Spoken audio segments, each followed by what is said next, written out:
अऊज़ु बिल्लाहि मिनश्शैतानिर्रजीम बिस्मिल्लाहिर्रहमानिर्रहीम। अस्सलामु अलैकुम वरहमतुल्लाहि वबरकातुहू। आज हम मश्क करेंगे हुरूफ़ क़लक़ला की कि जब हुरूफ़ क़लक़ला किसी भी लफ्ज़ के आखिर में हों तो वहाँ क़लक़ले की आवाज़ को किस तरह वाज़े करके हमने पढ़ना है। आइए हम इसको वक़्फ़ में की सूरत में देखते हैं कि हमने किस तरह इसकी अदायगी करना है ताकि हम ठीक तरह से क़लक़ले के साथ अदायगी कर सकें। ख़लक़, वक़ब, वअबुद, वस्जुद, लम यलिद। ठीक है।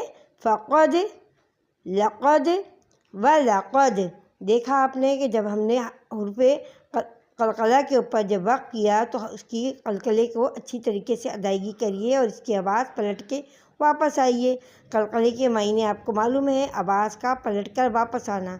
किस तरह, जैसे किसी बॉल को हम दीवार के ऊपर मारते हैं तो वो बॉल पलट के हमारे पास वापस आती है। इसी तरह ये हुरूफ़ क़लक़ला हैं, जब ये अपने मखरज में जब इनको साकिन करते हैं, जब ये साकिन होते हैं तो इनकी आवाज़ पलट कर वापस आती है।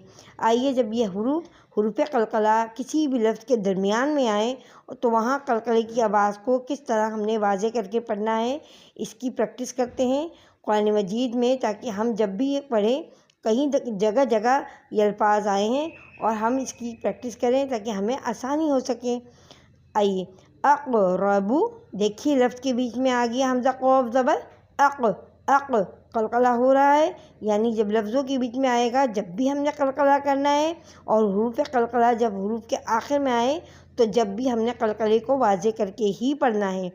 अक़रबु, अक़रब, यक़बलु, यक़बल, नक़सुस, नक़सुस, मतलइ, मतलअ, युतइमु, युतइम, अतहरु, अतहर, बतश, बत्श, इब्नु, इब्न, अब्दु, अब्द, क़ब्ली, क़ब्ल, क़ब्लिक, क़ब्लिक, क़ब्लिहिम, क़ब्लिहिम, क़ब्लिकुम, क़ब्लिकुम, नबलुव, नबलू, इजअल, इजअल, यजअलु, यजअल, अदनी, अदन, अदलु, अदल, यदउ, यदअ,